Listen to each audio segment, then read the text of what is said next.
And then the baby is born. And when the baby is born, she's paid for her services. The slave woman. At the beginning, you had to pay her $1,000. But then afterwards, with competition, so many slave women, you could pay her $100 and get away with it. And the slave master doesn't have a heart, you know. He's a beast. Look at him in Haiti and you'll see the face of the beast. And then afterwards, you don't have to pay $100, man. The market forces, slaves abound in every, you pay her $10 and get away with it. She will do it for $10. And then you'll reach Indonesia, where our sisters and our mothers and our daughters have to lie down for $1. $1. Which is why Imran lectures on the subject of riba. And so the baby is born. And when the baby is born, the baby gone first class. Got first class baby. And mama remains down in the hold of the ship as a slave woman. And so a slave woman has given birth to her mistress. Nabi Muhammad sallallahu ta'ala alayhi wa sallam prophesied this 1400 years ago. How do we respond to the feminist revolution? Surah Al-Layl taught us.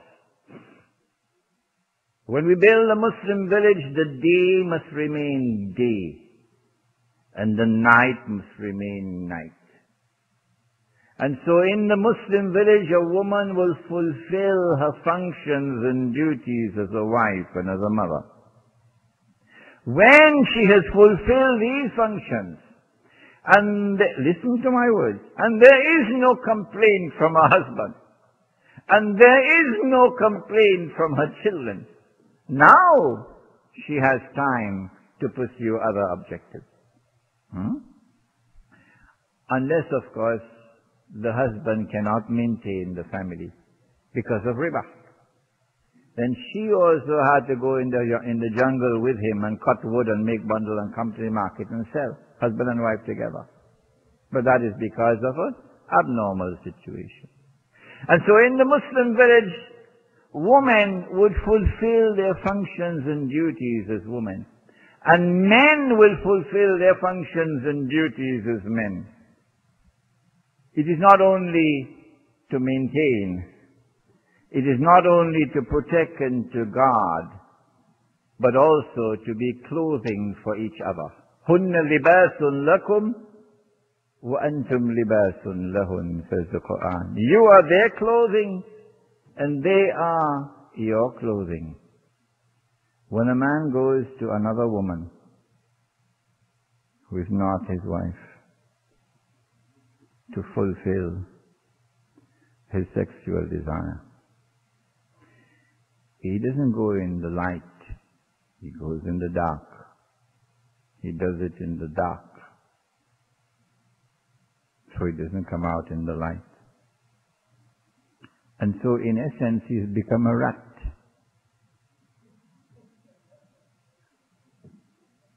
Yes, because rats don't like the light. But not in the Muslim village. Our sons in the Muslim village would not take a woman in the dark. No. He will bring her out into the light, so the sunshine might fall upon her, and so she can walk the street with dignity, with respect. There are many women who, when listening to these words, will begin to weep, because they know what kind of life they have to live in the dark. Sometimes a nikah takes place, a nikah of convenience, but it's not publicized. Nobody knows that they're married. And so she can't walk the street with her husband.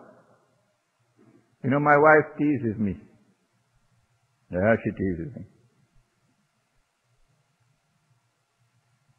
She heard that Maulana Ansari rahimahullah went to perform the Hajj. And in the Hajj, the Maulana was holding hands with his wife. Maulana Siddiq Nasir was also there. So why can't you hold hands with me? So we're taking the subway to Manhattan, so I hold hands with her. She's very happy. She's as happy as a child when her husband holds hands with her. We come to Trinidad, she says, what happened? Why are you afraid to hold hands with me? Afraid what people will say?